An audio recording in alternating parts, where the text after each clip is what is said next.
warm welcome. You're watching Plain Speak with me, Poonam Burde. On August 9, the central government constituted a 21-member joint parliamentary committee to explore the possible changes in the Waqf Amendment Bill. Since then, over 1 crore email responses have come at the panel's door suggesting changes or affirming the proposed changes. Now, this panel has the next 3 months to finish its report and get back to the parliament. But there's a twist in the tale. BJP member of parliament and a member of this particular JPC has written to its chairman raising concerns over this 1 crore plus responses.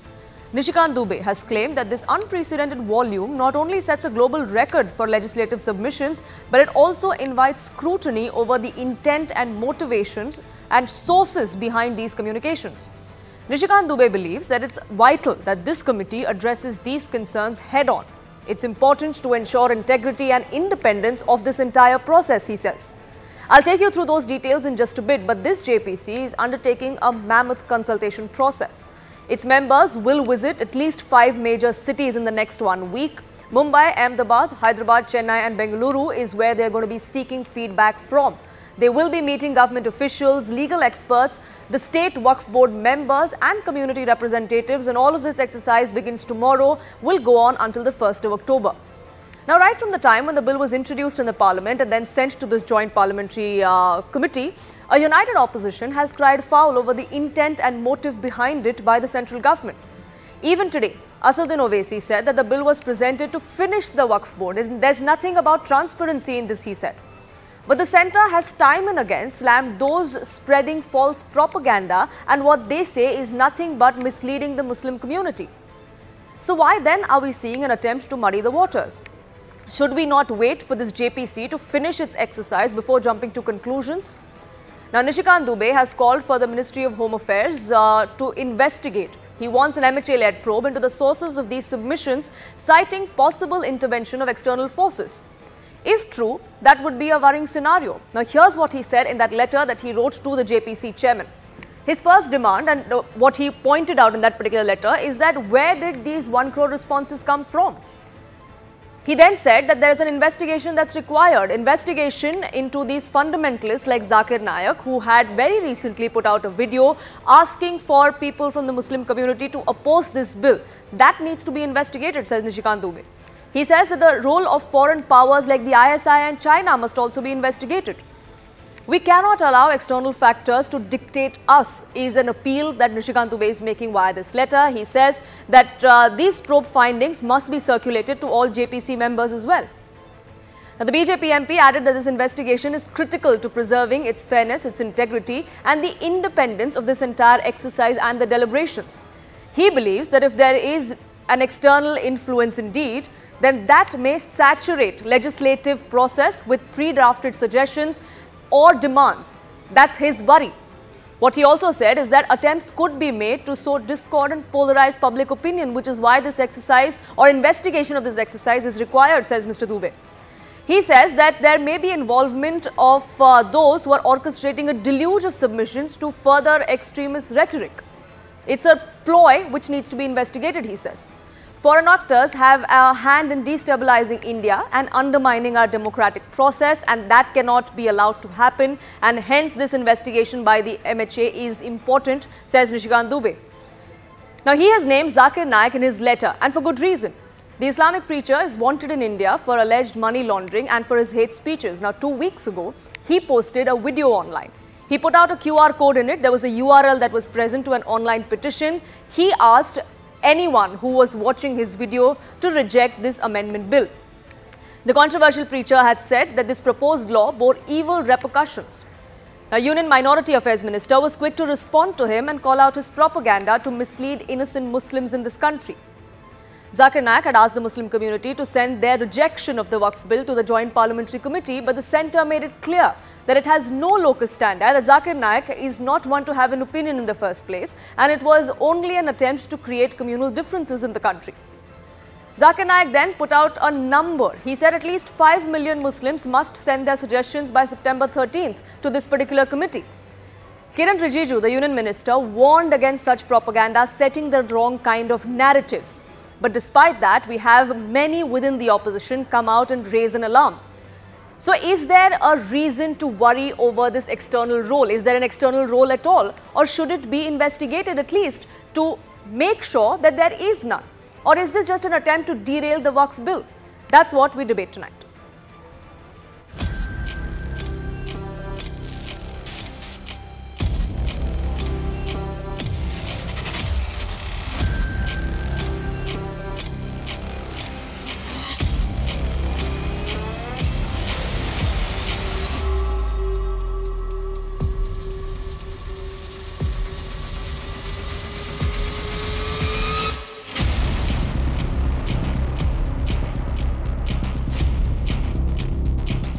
ये bill इसलिए लाया गया है ताकि हमेशा के लिए वक्फ board को खत्म कर दिया जाए।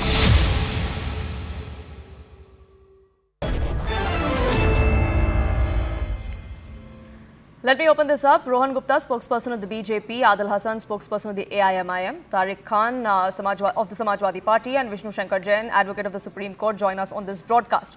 Before we get into whether or not there's credence to what Mr. Nishikant Dubey is saying, I want to ask Vishnu Shankar Jain. Vishnu Shankar Jain, the kind of narrative that's being set, at least from a certain section of the opposition, is that this bill is not for transparency, as you're claiming. You just want to infiltrate into our personal matters, which is why this is something that cannot be allowed. See, the point is very, very legal. And there's a very important proverb in law: power corrupts and absolute power corrupts absolutely. Now, it is the statement of Mr. Owaisi only that there are around 1,21,000 mosques in this country which do not have any papers. So the point is this, that we are saying, we are pointing out the draconian provisions under the Waqf Act 1995. For example, Section 40, which gives the power to Waqf Board to declare any monument as Waqf property. Section 40, subclause 3, which is in the same tune. Apart from that, Section 55, which gives the power to the Waqf Board to remove encroachments. The power of survey under Section 4, 5 and 6, which is very draconian. There is no provision to give notice to the affected parties. Then the issue of public servant, all the members of the Waqf Board are declared as public servants. That's an issue. Apart from that, taxpayers' money is being utilized for this Waqf survey, which is in violation of Article 27. That's a very important issue. The issue of limitation. And it's not just, I want to highlight on this show today, that it is not just a legal study. It's not just a legal argument. On facts, on ground, we are seeing that how this power has been misutilized and has been misused. For example, as recently as 3-4 days back, 6 temples in Delhi have been declared as Waqf property, and they are contesting now their issue with the Waqf Board. Taj Mahal has been declared as the Waqf property. Matter is pending adjudication in the Supreme Court. Surat Municipal Corporation has been declared as a Waqf property. Bet Dwarka portions have been declared as Waqf property. One portion of Allahabad High Court was declared as Waqf property. Matter travelled to the Supreme Court. Gyan Vyapi, Shri Krishna Janmabhoomi, all these areas were declared as Waqf property. So the point is that this power to declare any property as Waqf property does not lie with any other community. It is only with the... I'm sorry. Sure, it does not lie with any other community, you're saying, but you know the questions are also being raised as far as how say temples or churches or other religious places are governed. You know, there's a chorus to free temples from government control as well. Exactly, the legal situation is completely opposite. So far as temples are concerned, they are within the control of the government. Government is acquiring the temples, the imported temples are within the control of the government, and they are monitoring the affairs of the temple. But on the other hand, there is no control on the Waqf properties. Waqf Board itself is having the control, which is completely dominated by the members of the Muslim community. If you will see the Waqf Act 1995, from Section 41 onwards, the composition of Waqf Tribunal itself and Waqf Board itself is completely based on communal lines. So on the one hand, the majority population of this country has not been given the right to control their temples, and on the other hand, Waqf Board has the right to control over Waqf properties, and apart from controlling Waqf properties, they have a right to declare any property as Waqf property. With lot of sense of responsibility, I want to ask a question. Whether the rights which are enshrined under the Waqf Act 1995, whether these rights are available to any other section of the society. Our rights are curtailed.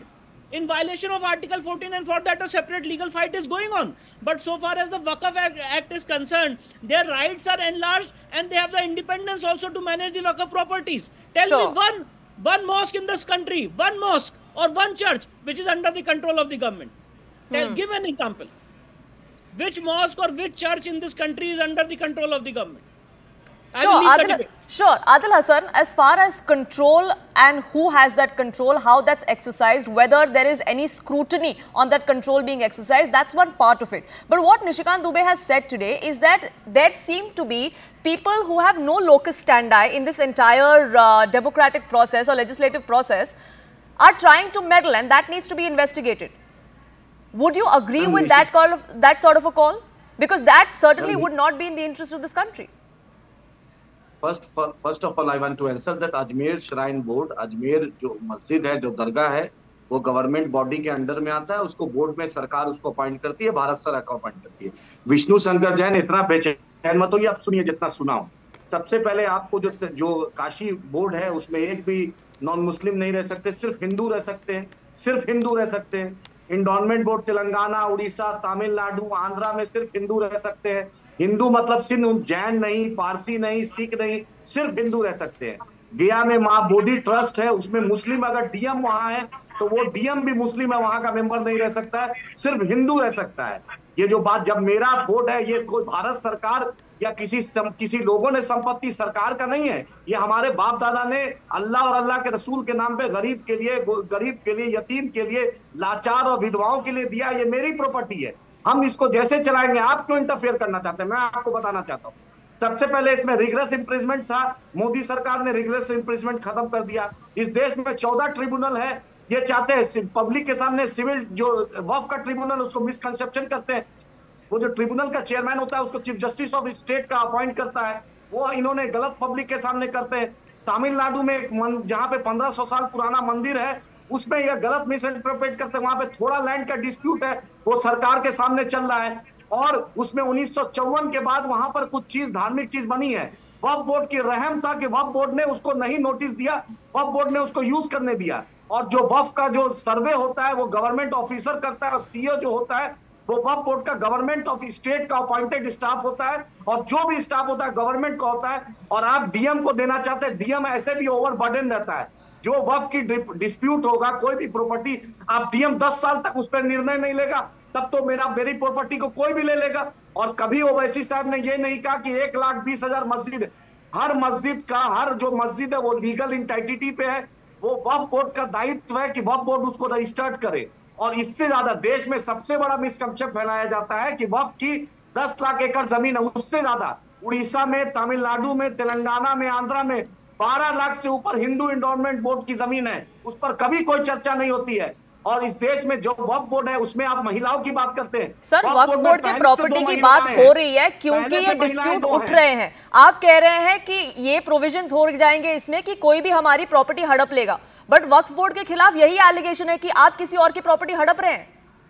Ma'am सुनिए, वक्फ board का जो CEO होता है वो state government का appointed joint secretary level का officer होता है. उसके पूरे स्टेट के पूरे ऑफिसर जो स्टाफ होते हैं वो स्टेट गवर्नमेंट का अपॉइंटी होता है. वो स्टेट गवर्नमेंट के रूल्स एंड रेगुलेशन से चलता है. वो कोई मुस्लिम तंजीम उसको नहीं ऑर्गेनाइज करती है जो वक्फ बोर्ड कुछ मत कर लेगा. उसको डीएम से वेरीफाई होता है और सर्वे ऑफिसर, सर्वे कमिश्नर उसको जांच करता है. उसके बाद ये वक्फ की प्रॉपर्टी उसको डिक्लेयर की जाती है. ये नॉन मुस्लिम कम्युनिटी में भ्रम फैलाया जा रहा है बीजेपी और राइट विंग की तरफ से कि किसी भी प्रॉपर्टी को हम वक्फ की कर रहे हैं. हम क्यों दूसरे की प्रॉपर्टी लेंगे? हम क्यों लेंगे ये बतलाइए. उसके बाद आप पूछिए 1995 का वक्फ सर, बीजेपी और आरएसएस क्या कह रही है? That's besides the point. There have been instances where people have gone to court saying there is a temple on land which now the Waqf has claimed. Tamil Nadu being that instance which you also pointed out. Poonam, let me speak, complete my words, please. Sure, sir. Go ahead. Tamil Nadu की जो मंदिर की बात है और जो तमिलनाडु में जो हिंदू गांव की बात है, वो किसी ने खरीद कर दिया था वक्फ बोर्ड को. 1954 से लेकर वक्फ जो मंदिर बना है 1954 में बना है. वक्फ में उससे पहले 1935 से पहले वक्फ के लिए रजिस्टर्ड है. आपको हमने इंसानियत के चलते उसको नहीं हटाया, और दूसरे जो हिंदू बसे थे उसको मैंने इंसानियत के चलते वक्फ बोर्ड ने नहीं हटाया, इसका मतलब ये नहीं कि आप पूरी वक्फ की जमान को जायदाद को अपना ले लीजिएगा। ये मिसकंसेप्शन आप करते हैं। और मोदी सरकार से पूछिए कि अगर आप सुधार करना चाहते हैं सर, तो अगर मेरे माँ बाप का, उनके माँ बाप का, मेरे परदादा का घर है उस लैंड पे और मैं एक हिंदू फैमिली से बिलोंग करती हूँ, मुझे कल को वो जमीन बेचनी पड़ी क्योंकि मुझे जरूरत है, बट मुझे कहा गया कि नहीं ये तो वक्फ बोर्ड की प्रॉपर्टी, आप इसे नहीं बेच सकते। मैम पूनम जी, क्योंकि यही हो रहा है उस तमिलनाडु के गांव में। मेरे माँ बाप जो थे या मेरे दादाजी की प्रॉपर्टी अगर कब्जा करके इलीगल है तो उनकी प्रॉपर्टी नहीं हो जाएगी, वो प्रॉपर्टी वक्फ बोर्ड की रहेगी। ये वक्फ बोर्ड का एहसान था कि वक्फ बोर्ड ने आपको रहने दिया था 1954 That's how the Waqf board sees it, sir. That's not how everybody else sees it, because eventually it comes down to documents. The Waqf board decides this land is ours and you say this land is ours and make a document out of it. But that's not how it works. Right winger. This is the misconception created by the right wing and BJP. I spoke to the CEO of Tamil Nadu Waqf Board. She categorically told that it is the Waqf property. We have all the documents and we are fighting this case before the Honorable Court. Sure. Before I get in the other two gentlemen, Vishnu Shankar Jain, 30 seconds. You had a rebuttal to make, but I need to get in the other two gentlemen. I just want to read section 40. Section 40 of the Waqf Act 1995 as it is, quote unquote. The board may itself collect information regarding any property which it has reason to believe to be Waqf property, and if any question arises whether a particular property is Waqf property or not, whether Waqf Sunni or Shia Waqf, it may after such inquiry as it may deem fit decide the question. Point number 3, 40 sub clause 3, where the Waqf board has reason to believe that any property of any trust or society registered under so and so is a Waqf property, the board may, notwithstanding anything contained in the act, hold an inquiry regarding to such property, and if after such inquiry the board is satisfied that such property is a Waqf property, call upon the trust or society to either register such property as Waqf property or to show cause notice why such property should not be so registered. But this is not RSS, right winger, BJP. Let me answer. This is what the act is saying. Let me answer on this. Please let me answer 20 seconds. Ma'am, let me answer. Adil Hasan, 20 seconds. Go ahead. Waqf board जो property लेता है वो किसी तंजीम से नहीं कराएगा, वहां के एसडीएम, वहां के कलेक्टर से, वहां के कमिश्नर से, वहां के सर्वे ऑफिसर से कराएगा। वो स्टेट गवर्नमेंट का नुमाइंदा है, स्टेट गवर्नमेंट का सर्वेंट है। They don't have independent identity. What Waqf board is a allegation by Mr. Adil Hasan is that we are fabricating. Mr. Vishnu Shankar Jain is telling all fake. Okay, Adil Hasan and Vishnu Shankar Jain. All fake. You're all okay, Adil Hasan and Vishnu Shankar Jain. Let me just come in here. Okay, so there may be issues with what this bill proposes to do, and you have the right to raise your objections, which is exactly what this JPC is doing. It is a consultative process. That is the whole point of building consensus, meeting stakeholders who this bill will affect, and that's exactly what this JPC is doing in the next 3 months. But Tariq Khan, as far as who is responding and who is giving suggestions or objecting or outrightly rejecting is also important to note. If there are people like Zakir Naik who are wanted in this country for crimes, for hate speeches, who have no locus standi as far as what our country's democracy should do, are trying to meddle, then should that not be called out as well? Then let me put it like in the, this way. 21st August, Malaysian Prime Minister was here in India, Anwar Ibrahim. He met Prime Minister and S. Jaishankar. Why didn't the great Prime Minister and great Foreign Minister ask about what he's saying, and he's saying that is not in the interest of India? And I challenge Foreign Minister that please show me any detail that regarding Zakir Naik you have not added. You just want to have politics and gain political mileage of Zakir Naik. What you have done? And what Mr. Anwar Ibrahim said, that India is our brother. Modi is my brother. It's all right, brother. And he's spreading his hatred in your country. What you are doing? What level of security Malaysian government has given to Zakir Naik? No question asked, because you'll get political mileage. I challenge BJP spokesperson. Show me the details of bilateral talk regarding Zakir Naik when Malaysian Prime Minister visited India. Point number 1. Point number 2. This is a QR code circulated by the Hindu party. And what they said, there has been 2 types of QR code. One is from the Muslim party and another is from the Hindu party. And I'm just reading out the news of your own channel, of your News 18. The QR code of the Hindu side is being advertised by the individual who says this, all property held by Waqf board across the country be taken over by the government. What they are saying. So, In this QR code, there is a format. You scan it. People who are Muslim, they are scanning it. People they are Hindu, they are scanning it. So both the parties is scanning. How come we know that what is the exact opinion? Means how many people who are in favor, how many people who are in against? This is the responsibility of the JPC to have the scrutiny and have the detailed study of what response is they are getting. So you agree that there should be a detailed study? There should be a detailed study. But there has been two type of QR codes. One is spread by, and this is the news being published by your channel. I am reading out News 18 News. Sure. So it's if people from the Hindu community, they are saying that this bill is very good, go ahead. And people from the Muslim community, they are saying it's not good. It's the fundamental right. Article 19 says. Absolutely. And if any Indian citizen is doing it, then that's right. exactly the point of this That's exercise. very good. The objection is if somebody like a Zakir Naik or if somebody from outside of the country, from other Islamic nations like perhaps Pakistan, are trying to push this narrative and submit their suggestions or objections, as they say, to this JPC, then that is problematic. Just 14 days back, Prime Minister met him. Why didn't? And what he's saying against India, according to you, he's not saying yesterday or tomorrow. It has been said since long time. Why didn't you ask for anything? Sure. You don't ask anything. But when it comes to political mileage, you say, Zakir Naik is saying this thing, that's why we are happening. Okay. And when Malaysian Prime Minister come here, we welcome him, hug him, say it's all right, we are brother, Zakir Naik is there, it's all right. Sure. This Now, is as far not as the fair. extradition of Zakir Naik is concerned, the Malaysian Prime Minister also has gone on record to say that we are open to an extradition. We will look at all the evidence that has been given to us. It was long ago. It was long ago. No, it was a month ago. He said this a month ago. But that's besides the point. Let me get it. When he visited India, there was no consultation. There was no talk regarding Zakir Naik amongst the foreign minister or with the prime minister. If he has detail, please show me. I just want to have. If you use a search engine, sir, and look for what the Malaysian Prime Minister said 1 month ago, you will find that he said that we are open to extradition. When the proof is with us, we'll study it. We are open to extradition. But anyway, Rohan Gupta, at least on one part, the Samajwadi Party agrees with you that yes, there should be an investigation. But the accusation against the BJP is that you are just using this for political mileage. The Waqf bill was sent to the JPC. The JPC is investigating. It's been about 2 to 3 weeks since that JPC was formed and they started this process. Suddenly, there's no noise about this. So now this letter comes up from a BJP member of parliament because you want to create a certain kind of narrative, is the allegation. See, on one side, factually, they agree that investigation should be done. And the next slide, they say that okay, this is the perception. That is the whole problem, Poonam. The whole bill, the way it has been projected by certain parties and Owaisi and party that this is against Muslim. No, it is not.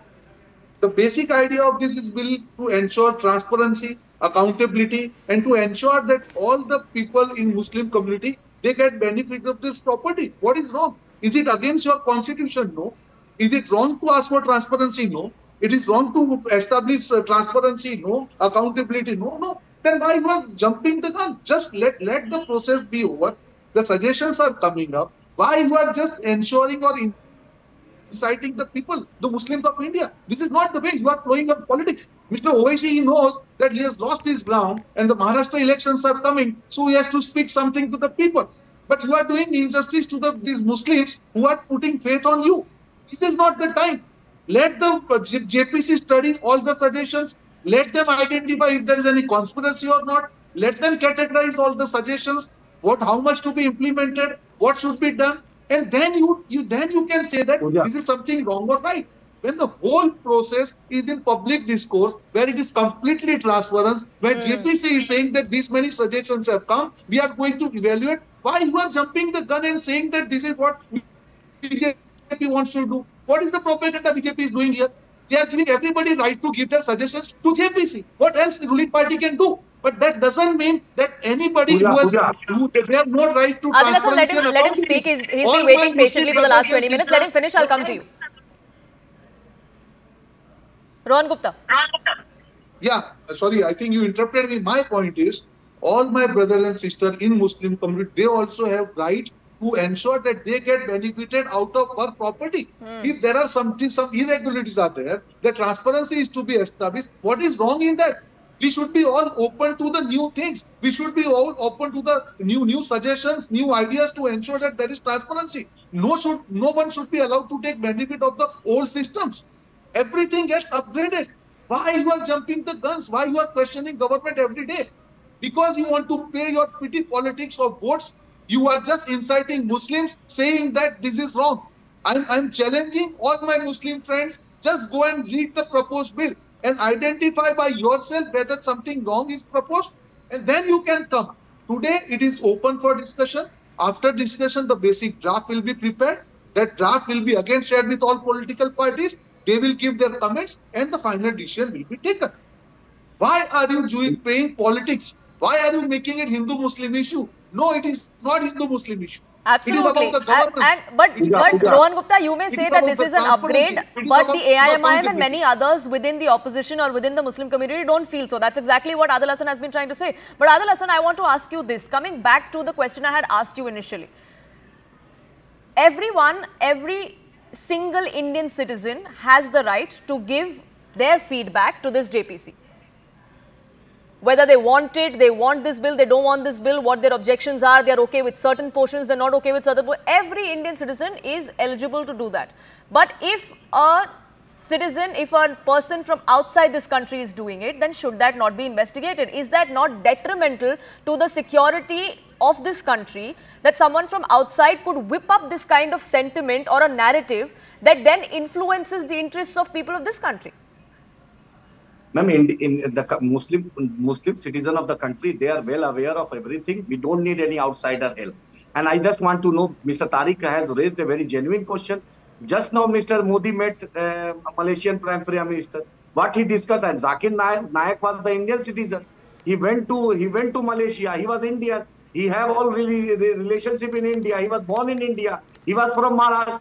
He was Indian. You gave a Pakistani Adnan Sami to citizenship. He was the Indian. He have all right to discuss the Indian issue. Why you are objecting? My concern is that is Modi government is very much serious about the Waqf bill. That why you remove the rigorous imprisonment and you make it simple imprisonment. Why you made that? Why you are nominating the people? Earlier MLA, MP, Bar Council member were elected. Why you are putting the nomination system?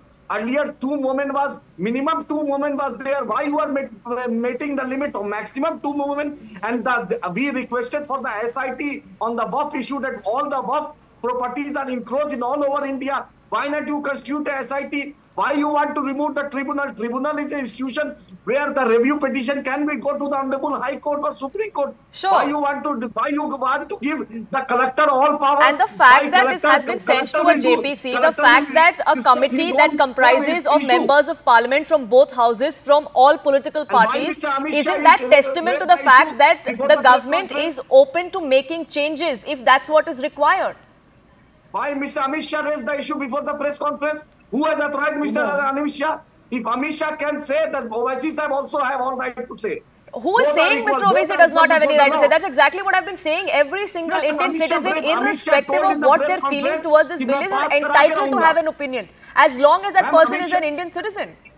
Ma'am, Amit Shah told in the press conference, मैं pass करा के रहूँगा. Who has authorized Mr. Amit Shah that he is above the JPC chairman? He is above the parliament? He told in the press conference, मैं pass करा के रहूँगा. Who has given him right pass करा के रहूँगा? Who is Amit Shah? Amit Shah is the executive head of the government. Okay, so Rohan Gupta, there is not trust in the BJP because of comments like this. See, there is no solution to anybody's perception or unwanted fear, right? It is in public discourse. The process is transparent. JPC has been formed. All the suggestions are in public discourse. Why they are doing this kind of politics? And you tell me one thing, there are certain standards, please, I never spoke in between.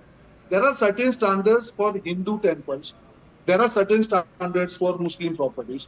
At the end of the day, we are all Indians. You know, there should be transparency in everybody, because the faith of the people, whether it is Hindu or Muslims, it is attached with their religious placing. Sure. And when the transparency is being tried to brought, we should wait. We should allow the JPC to give what are the suggestions. Okay, Tariq Khan, transparency is what the government aims to bring with this bill, and transparency is what is required in the process as well, because that's going to benefit even the Muslim community. They will know exactly where the responses came from, where or what the opinions of people are? One or two things become very important when you say that there is an external power involved in that. You have to prove it as well. This is ultimate question. If you say there is a power like Zakir Naik, you have to say in everything. And you say there is China, prove it. In everything happens when you false. When there is water, stay means wait for few days. If there is a flood, they say this is because of China, this is because of America. This should not be done. If you are saying this is because of China, you have to prove it. If you are saying this is because of America, you have to prove it. And everywhere, you cannot shield it yourself behind shielding yourself that, okay, these are the external forces. Oh, no external forces. Sure. We should believe. So if there is any truth to the allegation that Nishikant Dubey is making, then he should come out and prove it. But that's exactly what he's asking to be investigated by the Union Home Ministry, because they have the means at their disposal. Whether or not these allegations or these apprehensions are true, whether they should be investigated or not, time will tell. But in the light of transparency and for the benefit of this country, not just for this particular bill, it should be in black and white. There shouldn't be any grey. I have to leave it at that. I thank you all, gentlemen, for joining us here on this broadcast and sharing your perspective. We're slipping into a quick break here on this edition of Plain Speak, but on the other side, we'll get you a debate coming in from Maharashtra, where the Bombay High Court has questioned the Maharashtra police's encounter theory as far as the POCSO case accused is concerned. Was it an encounter? Was it fake? Was there foul play? We find out after the break.